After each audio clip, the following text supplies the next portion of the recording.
Hey, what is up, everybody? Welcome to episode 8 of Beyond the Physique podcast. Today I'm here with Coach Shelby.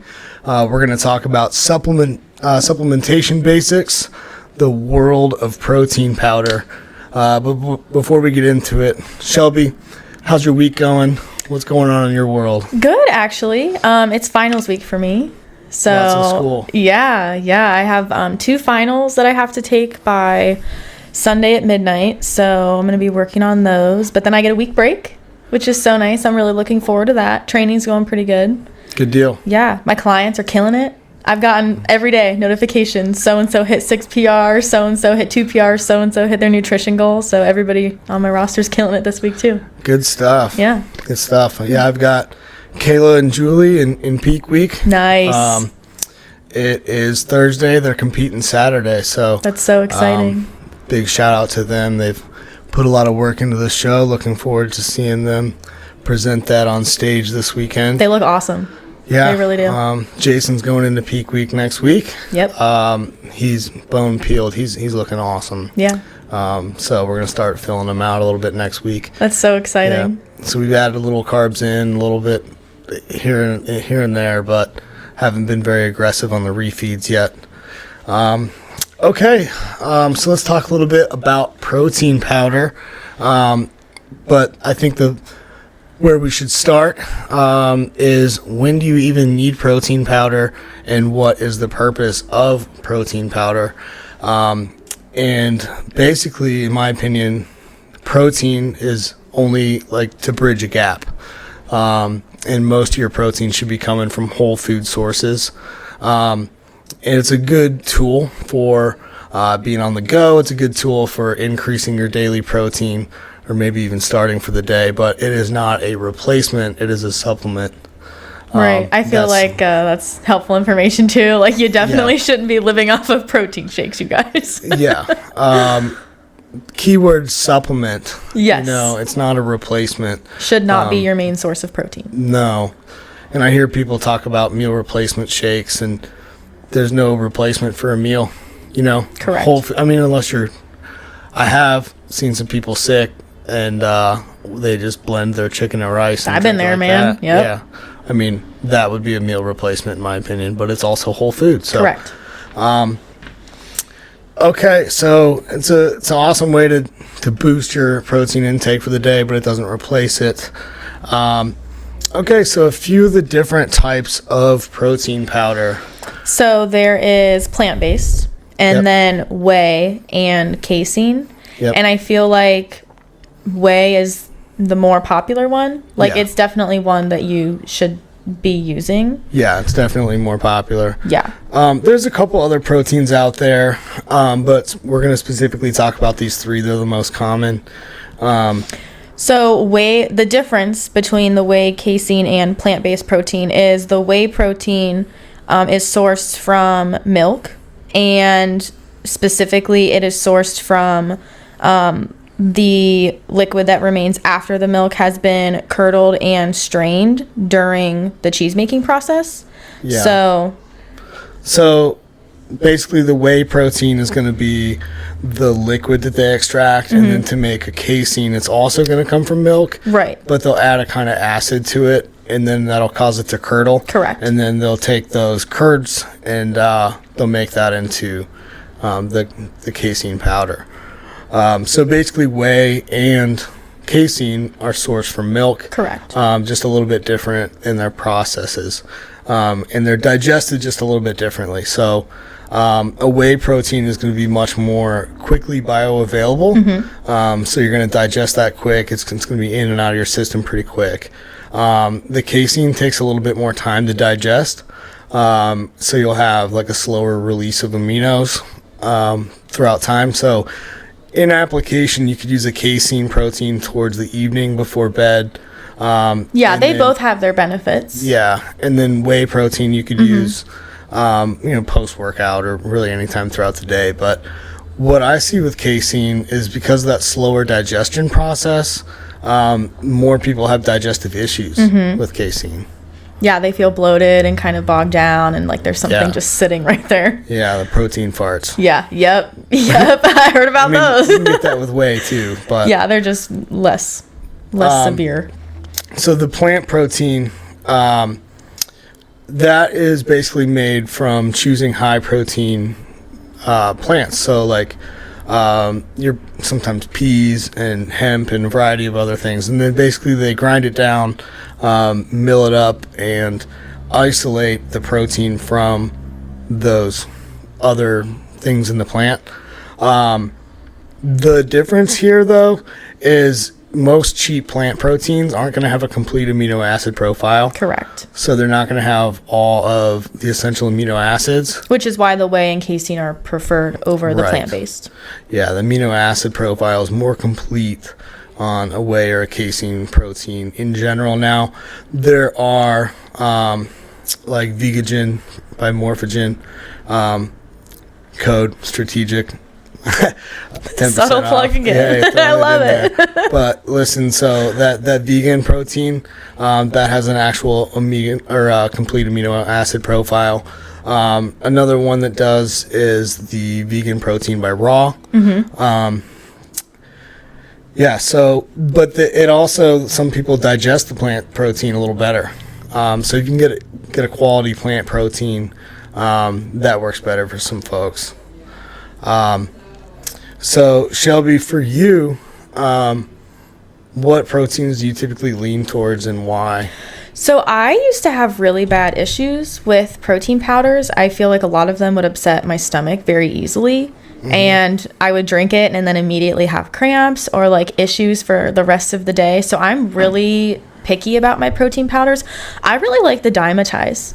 Yeah. The Dimetize ISO 100, I feel like it digests very easily. I don't feel gross after drinking a shake.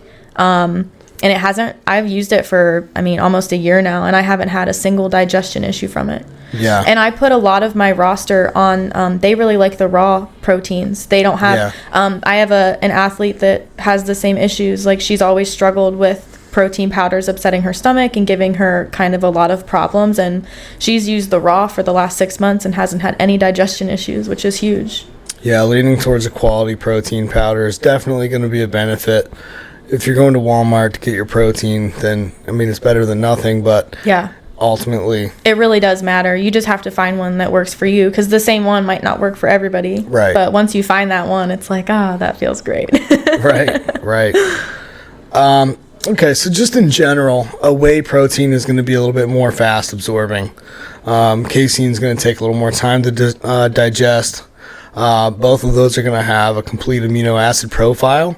And so with that, you're going to have, all the muscle building effects that you're after. With the plant-based protein powders, if you get a quality one, you're going to have a lot of the same things. But the thing is with that one is you can't get a cheap plant protein because it's not going to have a complete amino acid profile, and a lot of times there's so many fillers in that product that you're losing the benefit of having a plant protein because it's not a clean product anymore because of fillers. You're getting what you pay for too. Like if you're spending $10 on a protein, like it's not going to do the job for you, Yeah. So just like make sure you're doing your research and try a couple out. Like not all of them are going to feel the same to you specifically. Like I said, just because one works for someone else doesn't mean it'll work for you. Yep. Definitely proteins that I've seen do well with most people are sticking to an isolate protein. We'll get into that in a second, but I prefer Morphogen, I prefer Raw, and I prefer Dimetize. Those are the three that I would recommend to most people, just from a brand. They take pride in their products. And then I would also say in that order, so Morphogen, Raw, and then Dimetize. Dimetize may have just a little more fillers than the others, but from the price point, it's pretty solid. All right, so whey protein, let's just dive into that just a little bit more specifically. So basically, whey protein is sourced from milk, and during the cheese making process, basically, when the milk starts to curdle, they take some of that, they filter the liquid off of that, and then process that down and create a powder out of it. And then the casein essentially is going to be the curds that come from that, but they'll use a little bit different process using an acid, or there's some other different things that they use to separate it. So the casein will have that longer digestion period, ways fast acting in the plant. As long as you have a good one, it's a pretty solid protein option. So in your opinion, do you think that the whey protein or the casein protein is more appropriate for building muscle? In my opinion, I'm after the whey protein, because I think that unless you're using casein at night, I like casein at night, but in general, I want that to be immediately available. So like if you're thinking a whey protein shake post-workout, it's going to be really quickly there. So you're going to stimulate muscle protein synthesis pretty hard. That signal is going to be there. It's going to be turned on. It's going to be held for a while. Where the casein, I see more people, it takes more time to digest, and then you'll run into digestive issues. And then now you can't hit the meal that you needed because the supplement in between the two had you feeling full. So then we're missing meals. So just in general, I think a whey protein is better. Like UMP, for example, they have their main product it's like 80% casein and 20% whey. And I see so many people buying it, and they don't even know what the hell they're buying. They don't realize that they're buying a casein protein. So before I started training with you a few years ago, I was using like UMP, and it was upsetting my stomach so bad, and that's why. Like I realized that was why, is because it was more casein than whey. Now, they do have a muscle provider, but again, for the price point, there's better stuff out there, but it's not a bad one. But you just have to be mindful because they push the traditional UMP protein so hard. Like really do your research on your protein powders, because I didn't think that was something that I needed to do or something that was important when I first started training, and it really can like make or break your digestion and like your whole experience with using protein powders. It really can. Yeah. Okay, so a little bit about isolate protein. So cheaper proteins out there, they use a lot of fillers, and the fillers aren't inherently bad, right? Look like they're not gonna you're not gonna get cancer from it and die or whatever, right? It's not gonna make you fat, but the reality is these fillers are just other things that you don't need. So it's gonna be higher in your carbs, higher in fats, and the goal of the protein is to be adding protein to your diet without extra carbs and fats, because you can get better carbs and fat sources from whole foods. And like, if I told you that you could add more carbs to your diet to eat, or did you just, did you want to drink them? You'll probably want to eat them. Oh yeah, 100%. Because it's a mental thing too. Yeah. I mean, unless we start getting really high in calories, then obviously these things don't matter. But an isolate protein, especially in a cutting context, it doesn't have the fillers. It's easier to digest. It's a better macronutrient profile, meaning it's just more heavily on the protein, and it doesn't have all the carbs and the fats in it. And that would be the point of a protein supplement. It's not like a meal supplement. It's just a protein with protein. So basically it just goes through some more processing, and it's more refined to take out anything that is not protein. So I would just recommend in general, whatever protein you get, you aim for the isolate. It's going to be a little bit more expensive, but you're getting more bang for your buck. It's kind of like buying 80-20 beef versus 93 beef. Like, maybe it's a little more expensive, but you're actually getting more beef. You're not just buying fat. Exactly. You know what I mean? Yeah, you're getting what you pay for. Right. Exactly. So, Shelby, what are some things that you took away from today, just in general? I would say that choosing the correct protein powder specifically for you is something that's very, very important in your training, fitness, nutrition journey. And people don't realize all of the thought that really should go into picking a protein powder. I feel like a lot of people just Google, protein powders, and the first one that pops up, they're like, oh, the packaging's nice, I'll just get this one. I'll get this one. But you really should do your research and try a couple different ones out, because they really do make or break your digestion, and can really just set the mood or, set the standard for how you're going to feel throughout the next, few months while you're using it. So just do your research and realize that you're getting what you pay for. Yeah. And side note that protein powder is not a replacement for food whatsoever. Correct. But it is indeed a supplement, and it can help add to your daily protein intake. Yes, you should be getting most of your protein and calories from whole food. You should not be drinking shakes all day. Right. It's not good. Yeah. Agreed.